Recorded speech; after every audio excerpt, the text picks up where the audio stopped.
Hello, everybody, and welcome to tonight's Off the Cuff. We're just going to go back over tonight's 1-1 draw with Wigan. And to join me tonight is Craig and Andy. After a lot of drama on the transfer window, we got to play some more football today. Andy, what did you make of the first half? Did you enjoy the game? Yeah, I enjoyed the first half, especially. The second half was a bit boring, but the first half was good. There was a lot of good moments, and it was nice to see Mo Salah get a run out, and I think we had some really good moments, some good attacks, some good interchanges. So it was an enjoyable first half. It was indeed. I think we can't really let this go by without. I think every Liverpool fan, no matter where they were based, got all fluttery when we saw Salah on the team sheet there and lining up. Craig, were you happy with how he got on tonight? I was over the moon. Yeah, first minute, run straight through on goal, nearly bangs one in the top corner.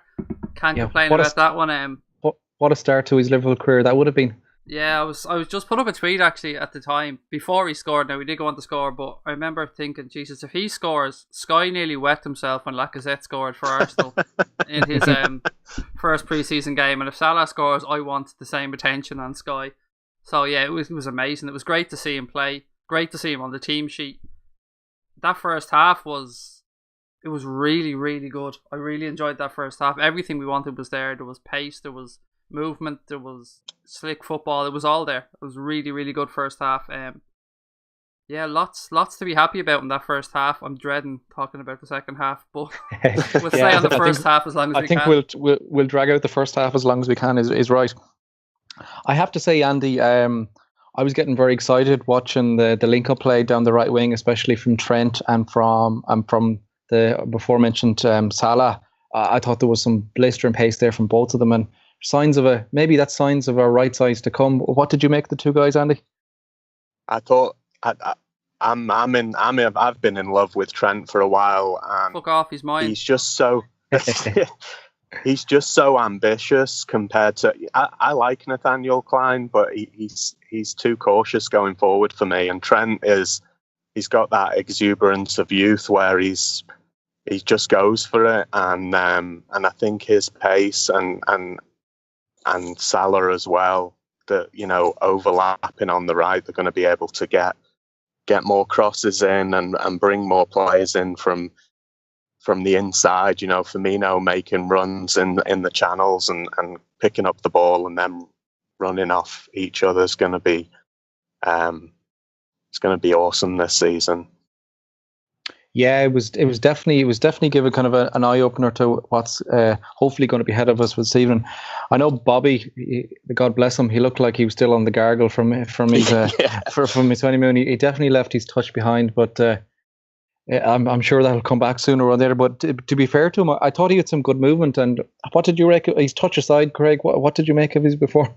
It's hard to just put his touch aside there and just. I know push it's a big ask there, but I'll let you try anyways. I don't know if this is possible, but have his teeth got wider than they were before he went on holidays?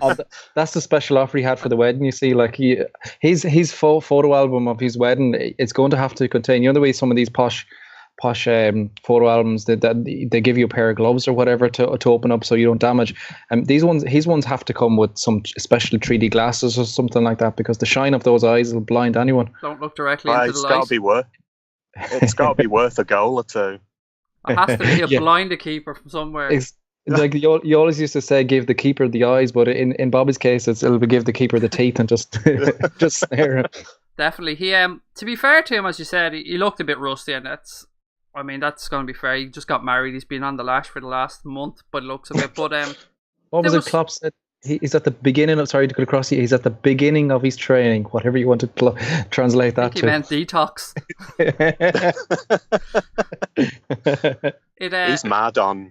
He's mad on Instagram. Oh, we won't even talk. We spoke privately about Bobby's Instagram game, and it's R-rated to say the least at times.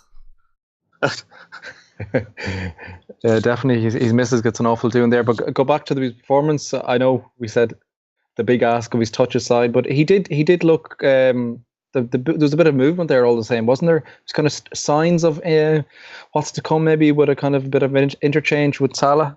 Yeah, it looked very, Yeah. very bright. He was getting into the positions. I suppose that's all we can ask for. I mean, you'd rather your striker. I know it's still tough to call him that, but he is at this stage. We'd rather a striker got into the positions and missed the chances than wasn't in the position in the first place. So there was a good understanding between himself and Salah. And as Andy said, Trent on the right was amazing. I mean, what I love about Trent is just that little split second where he takes a look up and he actually thinks about where he's putting the ball into the box, and he doesn't just flash it across the box, which is what I think Klein can be guilty of at times. He can be a bit of a headless chicken when he gets in the final third. But it was really impressive. But for me, there was one moment in the first half, it was on 7 or 8 minutes. Woodburn, who was playing deeper, picked up the ball in midfield and just done like a beautiful kind of Cruyff turn, left 2 people dead and just darted up the centre. I mean, for young players, they really, really are confident, and I was blown away by Trent and Woodburn. I know we were talking about Firmino, but I couldn't hold back anymore about Woodburn, about that turn and some of his touches. He was brilliant. I remember the play you're talking about. He did almost 2 or 3 Cruyff turns in a row and then just pinged the ball out. I know we actually discussed the other night on the weekly show, or it may have been the off the cuff actually, where do we see Woodburn's best position being? But it was interesting tonight, as you touched on there, Craig. At times he was at the base of midfield. He was taking the ball off the back 4, which was kind of maybe another part of his football education under Klopp. Yeah, he almost looked like he was playing the Hendo position, because I suppose Hendo's name was on the team sheet for the first half, wasn't it, if I'm not mistaken? It was. The tactical reason they said they popped Genie in, which was a strange one. Yeah, it almost looked like he was, as you said, playing that quarterback role at times, picking the ball up, and he was well able to do it, to be fair to him. He played very, very well. But one thing that impressed me about that first half was actually from Wigan, and I just don't think you can just gloss over the name Max Power. We can't just let that go. If you don't automatically think of The Simpsons when that comes up. Don't you be going all Mark Lawrenson on us here now. We've got enough dad jokes. Where do we start? We can have a whole show on Mark Lawrenson from his wall of midgets comment when Liverpool made a wall to... He had some comment about Matip as well, didn't he? Yeah, he described him as a jigsaw. He falls to pieces in a box. He's like Jesus. He's like that dad that tries to be funny at a family dinner or something, you know, and he thinks he's fucking hilarious, but you're cringing in your chair. You wonder. I actually had someone ask me on Twitter, is he getting paid for this? And I said, I'm afraid to actually ask somebody that might know because of the answer I might get. We'll have to call Grizz in on that, will we? He was having a go at... Sorry. No, go ahead, Andy, sorry. He was having a go at Karius by the sound of it as well. I don't think he's a big fan of him. I don't think he's a big fan of Liverpool, to be fair, but lots of things. Which is a shock. It is. He never seems to have anything good to say about anybody. And I've seen a couple of comments on Twitter that he seems to be stuck in a time warp at times. He doesn't know where he is or what decade it is. Or he even had a few comments about rugby. And I've got to give it to John Bradley for holding it together in the commentary there on LFC TV, because John's a pro. I don't know if I could have kept my cool working with him tonight, but it was a really good first half, wasn't it, if we're being honest? The interchange, the movement of the players, it gives us a lot of confidence for what's going to come in the future going forward. We could have scored 5 or 6 in that first half, Jonathan. Yeah, absolutely. Lallana again impressed for me. I know he wore the captain's armband for the first half there as well, but I thought in typical Lallana fashion, I just had to note it down. It took him less than 2 minutes to get a Cruyff turn in, just because he can. But I thought he led the press quite well. He joined the front 3 players, drove on a good bit of time. I thought he definitely impressed me. What did you make of his performance, Andy? He did very well. He's just so comfortable on the ball and around the box. He's always a threat with both feet. He can score with both feet, and he had a couple of good shots. One I think went wide. Hit it with his right foot, and he's great. The big difference to me from the first and the second half was the pressing from the midfield and the front 3 that was virtually non-existent in the second half, and that's so important to our game and the way we play. I think that was really lacking in the second half. As well as that, lad, sorry for cutting in, the pace, the lack of pace in the second half for me I know we haven't got there yet, but it was just evident from the difference in the first half, the outballs that the players didn't really have. Yeah, I suppose we'll flip that around just to describe how good the pressing, the pace was in the first half. So right from the off, you had Salah, as we mentioned, bombing through. You had Firmino pressing high. Coutinho was doing it as well, and then you had Lallana tearing around in midfield. You had Trent bombing forward. It was great really to watch. The only thing is we did have a serious imbalance in midfield. I know we touched on Woodburn at times being the holding midfielder or the most deep line in that three. I thought we did get ran over a little just because we had so many offensive players. In hindsight, I thought it would have been better if Hendo had played there, even instead of Genie or Woodburn. But another player. Sorry, go on, Andy.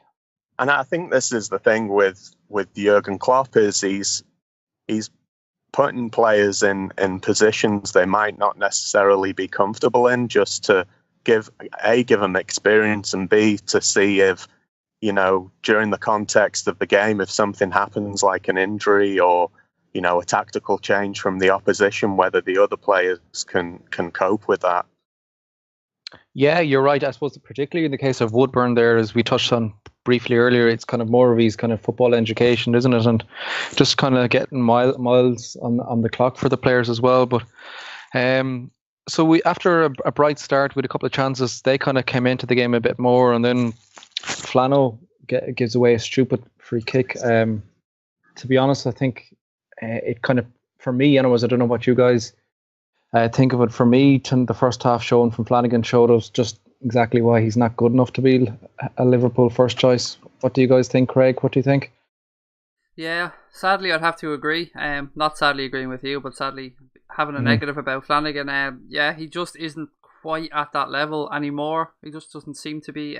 Look, it's pre-season, so we have to caveat anything we say with that. He mightn't be fully up to fitness, but yeah, he didn't look the same class. I mean, young Trent looked a different gravy altogether. He did. On the other side of the field. Absolutely. And Flanagan, but scarily, was giving the ball away a lot. I thought he looked very nervy on play.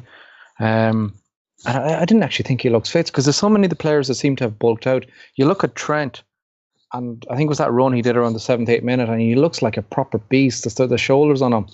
And then you look at Flanagan, who just doesn't look in the same cut, really.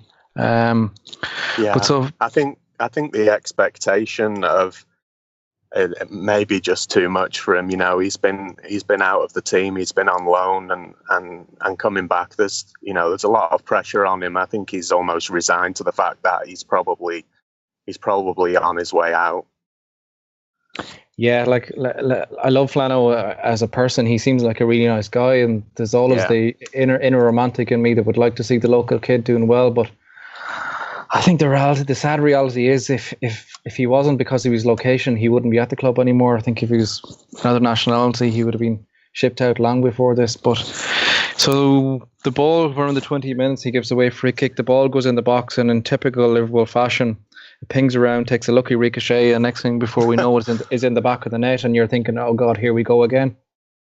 Yeah, it's you couldn't blame Mignolet.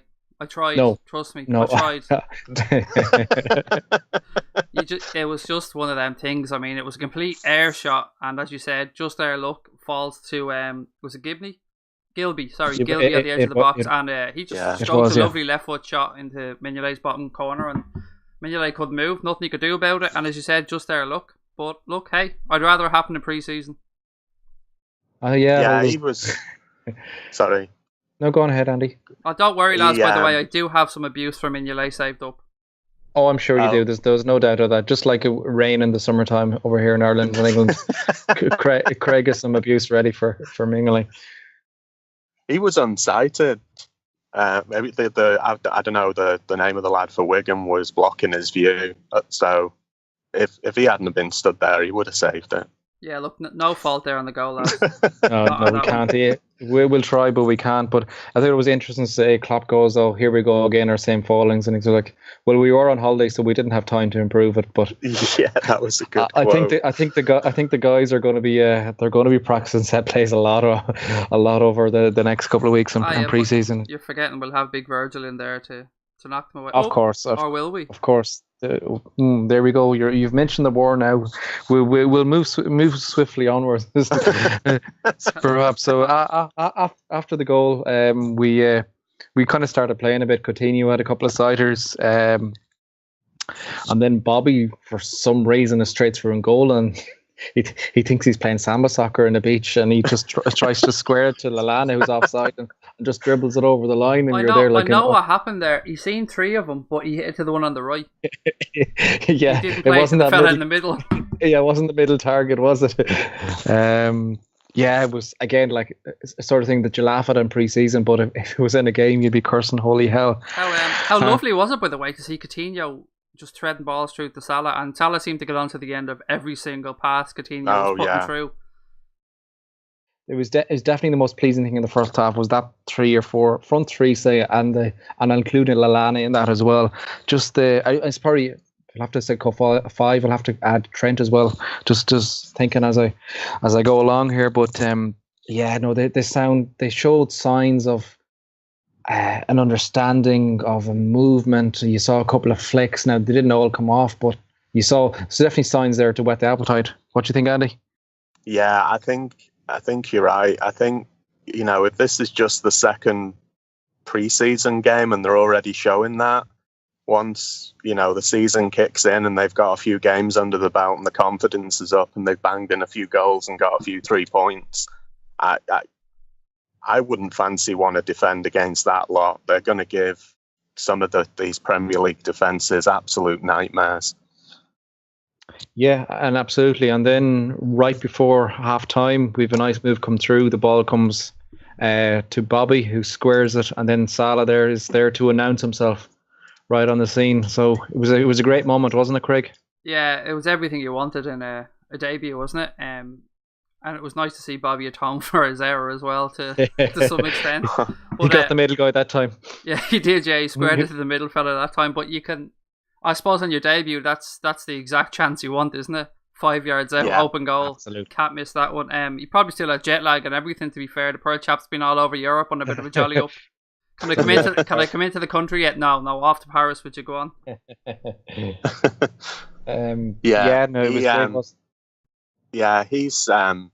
He had a big smile on his face and everything, so it's always good to score on your debut and give you a bit of confidence. And they were all desperate to get the ball to him every time they got near the box and he was in a position to receive the ball. That was really good to see the other players trying to bring him into the game and bring him into the team and kind of welcome him into the fray. He looks happy, doesn't he? He looks happy to be at the club, and I think that's lovely to see. He's all smiles, and I suppose his bank account's probably a little bit better off as well. But he does genuinely don't call cynical on us. He does genuinely look happy to be here, and there's no way I'm letting you get through the first half, by the way, without me pulling up Mignolet.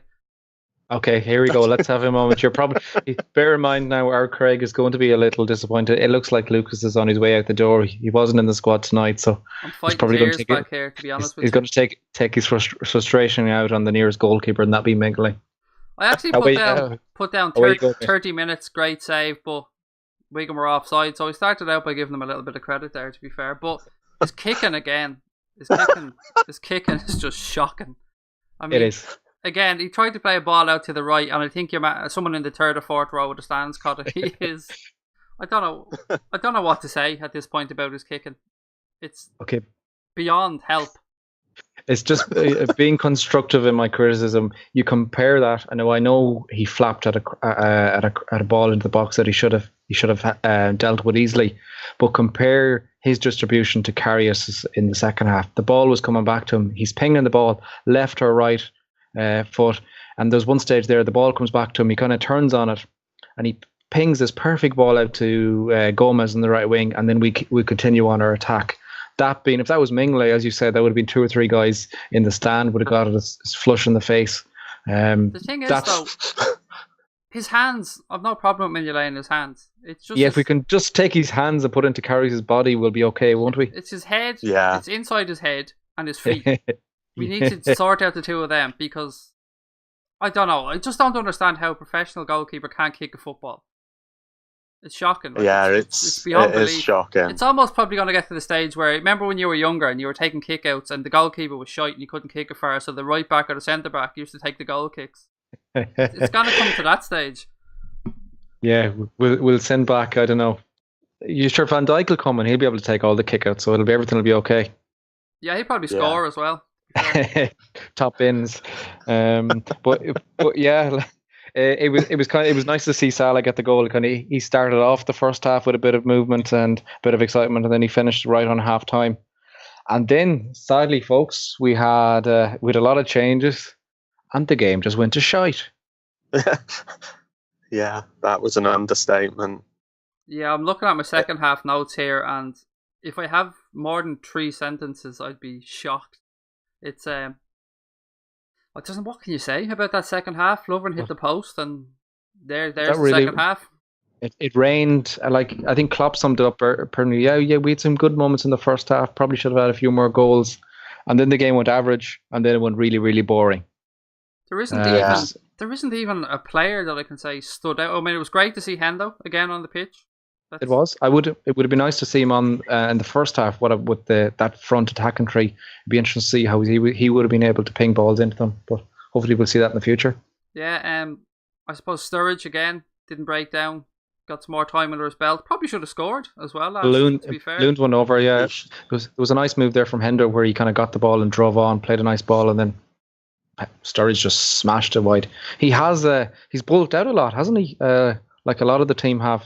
You can see they're pumping a bit of iron in Melwood there. Yeah, he looks stronger as well, and that's good. If he stays fit for the whole season, that's just going to be great because we've talked about this before. He's one of the best finishers in the Premier League, and if he stays fit, then he's going to be like a new signing for us. I thought he had a good shot in the second half where he tried to curl it round the keeper from kind of an acute angle he was on the right hand side of the penalty area, and the goalie kind of tipped it away. It wasn't that difficult to save, but it was kind of a cheeky attempt at trying to get it into the bottom corner. The thing that sorry John, the thing I find at times is we have half players, if you get me. So can you you think of Sturridge and we're saying maybe he's lost his bit of pace. And then we're talking about Firmino and we're saying he's great at pressing, he's great into positions, but is his finishing quite there? And with Mignolet, we're thinking he's not that great with his feet, but Karius is good with his feet, but doesn't seem to be great with his hands. We seem to have half positions filled, if that makes any sense. Yeah, no, it's a very good point. I don't know. I think if Sturridge hit form this season and stayed fit, you couldn't really look past him being the centre forward. Like if he starts off well and bangs in a few and any games he gets, I know what Firmino brings to the team, and I know that there's going to be umpteen changes for different matches, European games and stuff. But Sturridge surely will be in with a shout if he starts well and holds up his fitness. Yeah. I think you can see Sturridge. Well, I think in the bigger games, Bobby's going to start all the time up front, but perhaps in the the slightly smaller teams where we're going a bit more attacking, you'll see hopefully Sturridge playing a bit more, because you look at the other options there. Origi, a couple of movements down the left wing, didn't really bring anything to the table. Solanke, I thought he showed small glimpses of being able to hold the ball up well and a decent bit of movement, but again, only glimpses. But for me, I was really looking forward to it. I said on the pod during the weekend, they were just asked to name one player that we were really looking forward to, and I said Gruij, and I thought he was quite poor tonight. I thought he looked laboured. He was very slow. His passing was off. So it was a bit of a step back, wasn't it? It was. I was a little bit disappointed. He's one of the players I really want to succeed at the club. I think he's got talent, and the goal he scored against Tranmere was fantastic. He's definitely capable of that, but he did look tired, and his first touch wasn't great, and all the balls he played seemed to go backwards, and so it wasn't his best performance. But it's only the second game of pre-season, so hopefully it'll come good. Yeah, well, it can't be any worse than it was, and yeah. I don't know, Craig. I'm really struggling to find anything else to really talk about in the second half there. I just want to touch on a point that Andy made there and yourself about Grujic. We have to remember, I suppose, he is coming back from a long time out. It was a second game in 48 hours pretty much, and I know he only played 45 in each game, but what you have to ask yourself is he being held back a little bit by the fitness team? Is he told to do certain things? You know, he mightn't be able to go a full throttle just yet, especially 2 games so close. So I wonder, to a certain extent, are some of the players kind of monitoring what they're doing and trying to get distance in and just trying to do little different things, maybe tactical things that they're not used to yet. Klopp did say he was going to try a few different systems this season and see what he could work with. So maybe I wonder, was that second half down to just some new tweaks Klopp was making? Yeah, definitely. You know, playing Kevin Stewart at centre half and Gomez out at right back was, you know, I don't think many people would have predicted him doing that. So that's the good thing about him. He doesn't want the players to feel comfortable in any one position. He'll rotate them around and try different things. And if you're going to do that, now's the time to do it. Yeah, I thought there was times there. Now, it was very hard to see just from watching on TV. You'll have to analyse it a bit more. But from first glance, I thought there was times there where we went to a 4-2-3-1. You had kind of Henderson and Grujic a little bit deeper, and then you had Chiviela, I'm pronouncing his name wrong, Solanke, Origi, and then kind of Pedro would be grand. Pedro's definitely the easy way out, isn't he? I thought he's the type of player that always looks tidy in the ball, but I don't think he's ever going to make it, is he? Yeah, I don't know. No. He smacks of another few Spanish leagues. He smacks of being another Danny Pacheco to me. He just I know, say but that. hyped up, but doesn't quite get there. Although we did kind of boot out Suso a little bit too early. He's kind of turned into a bit of a decent player at this stage of his career. So I don't know. It is a tough one, Jonathan. Yeah, he just always reminds me of just a Rodgers player for whatever reason. Yeah. As in tidy on the ball, but is the end product there? Yeah, I don't know. I'm not sure the Premier League is suited to him. He'd probably do well overseas, but that is an interesting fact, isn't it? How just that little bit of extra intensity and pace doesn't suit certain players. When they have that slight bit more time on the ball, they look like a completely different animal altogether. It's hard in the Premier League when you're a young player like that from another country who isn't built, you know, as strongly, and you know they've all these players have got good technique for the most part. It's different. It's difficult translating that from your ability on the training field or your natural ability into a 90-minute game when, you know, the pressure and everything's on the line and all the fans are screaming at you. Yeah, true indeed. But I think that kind of there isn't really much more we can go on about that second half. It really was just awful to watch. Was a struggle. The guys they all get back together and they fly over to Asia. Interestingly, Klopp said it was the first time he's going to be there. He didn't seem too impressed about having to go over, but that's part of modern day football. I've no doubt that the players have a lot of running ahead of them in pre-season. He kind of said something like, "We'll go to Germany after that then for a proper training camp." So no doubt there's lots more running ahead. I'll just touch on one last thing before we wrap things up. I was listening to Tony Barrett there during the week, and he was just talking about his new role and about how he's kind of, everyone is onto him to get rid of Michael Owen as ambassador from the club, and he was kind of describing how it wasn't really an important thing. But I think we all found tonight one very important thing for Liverpool fans, and that's to make sure that Mark Lawrenson never ever commentates on Liverpool games again, especially by the club channel, because I just can't go through another 90 minutes of bad dad jokes.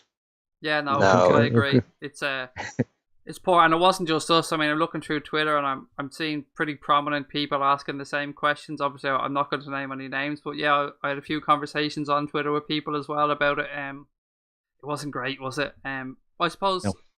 I think we should really touch on Lucas a little bit more before we get off the show. Here we go. 5 million quid fee.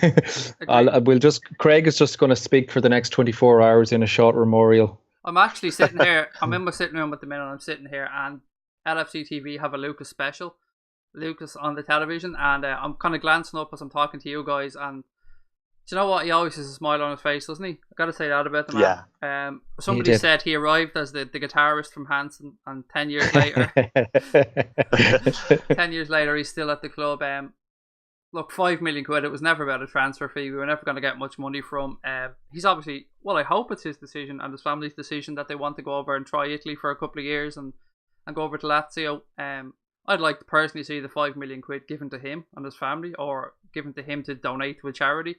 I don't think it's too much to ask for the 10-year service that he's given, and I know he's probably making a few quid out of the deal anyway, but I mean, the guy for me just sums up what a professional footballer should be off the pitch.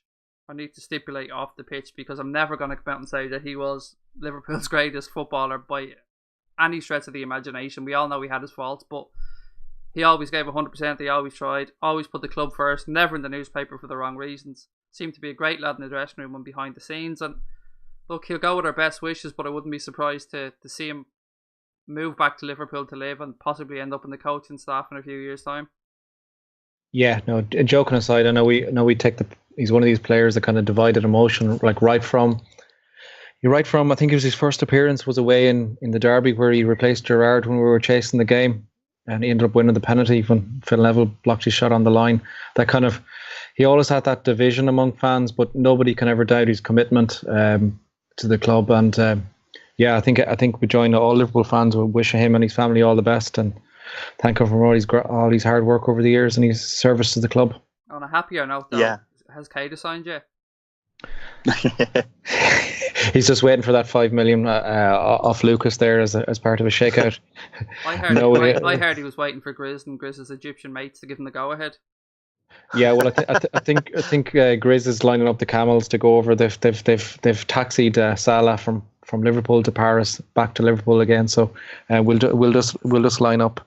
Yeah, no, we won't say too much, but the signs are very good from what's coming out today. So let's hope we will have some news on that, and we'll have some exciting.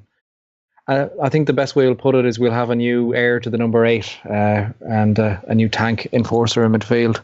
So, folks, we'll wrap it up there. Thanks to Craig and Andy for joining us tonight, and I'm delighted to say that on Monday's Woolcast we're going to have Graham Kelly on show. So. Really looking forward to having him on, having a good chat, and I'm sure, no doubt, everyone else will be delighted to hear him on the show as well. So keep an eye out for that, folks, and we'll talk to you all soon. Up the Reds.